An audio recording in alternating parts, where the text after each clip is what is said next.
Hey guys, Greg McCoy here at Hidden Gym, bringing you a head coaching content video.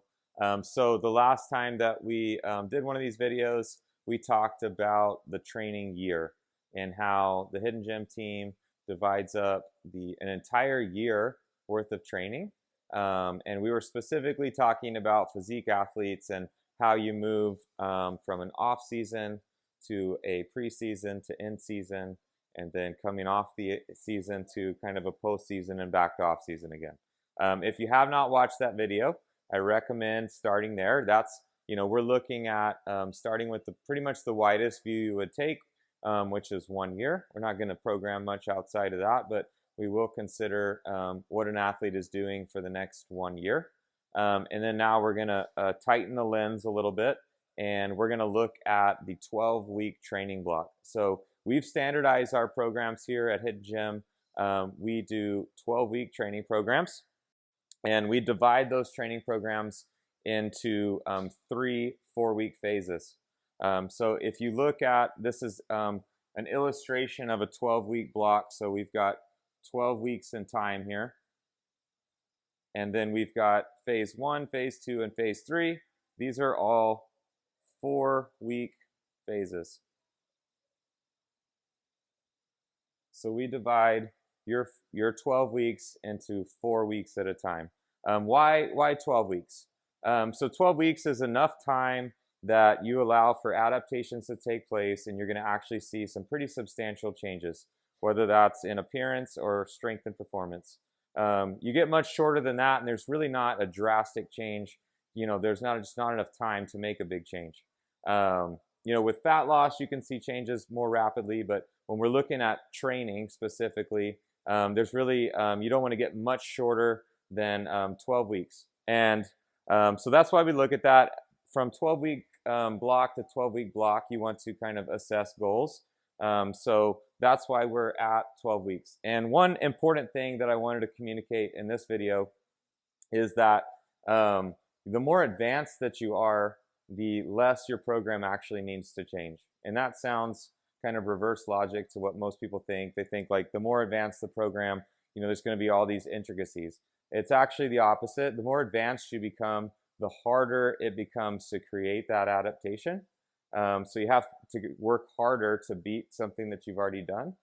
So you really need to get better at each thing, and it usually takes more time. So if you're watching this and you're looking at the notes, you'll notice I've put in the notes 3 times. The more advanced you are, the less your program needs to change, just to reiterate. Okay, so let's explain. We're going to look at 4 weeks in time here. And I've been talking to clients about this as part of what prompted the video. So what happens in week 1, week 2, week 3, and week 4 as you go through this? So looking at week 1 to start, you've got essentially all new exercises. You've got the exercises are in a different order. The rep schemes may be different. It's a new program for the next 4 weeks. Week 1, you're really going to just be learning what weights you're going to do those exercises with, how to execute the exercises properly. Even if you're a seasoned veteran and you know how obviously to execute the exercise, say that we're talking about a split squat. You've been split squatting for a decade, you know how to split squat. If you haven't done split squats in a month, that first week back, you're going to have to shake the rust off. Your body's going to have to learn those movement patterns again.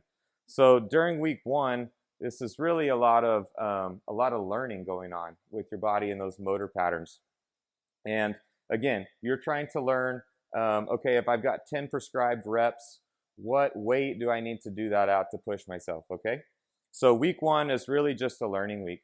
Once we move into week 2 here, you're going to start to have familiarity with the exercises. You've got weeks 1 worth of numbers, hopefully, to say, okay, with a lying leg curl, last week I did 115 pounds, and I ended up, overshooting. It was a little too easy, so I know that I can pretty easily move up.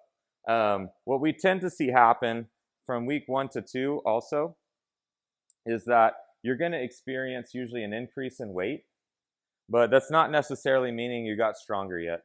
And let me explain why that is. Because from week 1 to week 2, you might just be getting better at the exercise. You might not actually have gained a strength adaptation within 1 week. You likely just learned how to do the exercise better. Your body knows what to do. You've got better motor patterns established. So you're going to see a jump here, but that's pretty much always going to happen. It's rare that we see a strength gain set in just 1 week. So all right, so week 1 you're learning. Week 2 you're kind of getting those early changes. Now we're looking at week 3. This is when you're really going to get into the depth of the program. You kind of got the easy wins in week 2. Week 3 comes around. You're probably reviewing the numbers, and it could be hard to beat these numbers. You had a good session in week 2. Now it's time to really push yourself. You know the exercises well.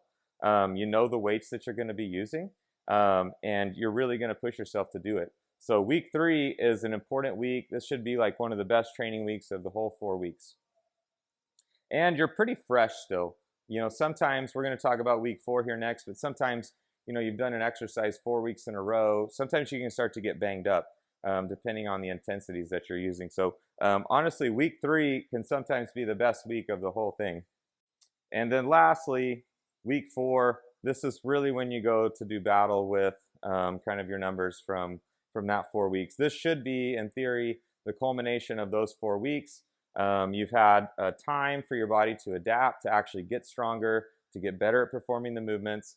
So week 4, it should really all be coming together, and you should really be heading into a new territory and making changes to your physique. Now, those changes might not set in for some time, but the performance in the gym should really be peaking at this time. The few caveats there would be if you're super advanced and the intensity is really high, by week 4, you might start to be getting tired. You might start having some things nag if you've been pushing it really hard. But in general, week 4 should be the peak of that 4-week time. Now, why do we stop it at week 4? You could, in theory, extend it 5-6 weeks if you're still seeing an increase. But in general, and why we like to standardize these things, is after 4 weeks, the adaptations are probably going to slow down, and then we become better off making changes to the program and introducing something new. So you can start back at that week 1, start to get fresh adaptations again, and really start to make some changes. So that's an explanation, coming from 1 year down to 12 weeks, and even kind of a week-by-week basis in that 12-week program of why we program the way that we do. So you guys stay tuned. We appreciate you tuning into these things. The more that you know and can learn from us, the better you'll be set off in making changes to yourself, or if you train clients yourself, better you can serve those clients. So until next time, thank you guys for tuning in. We'll see you then.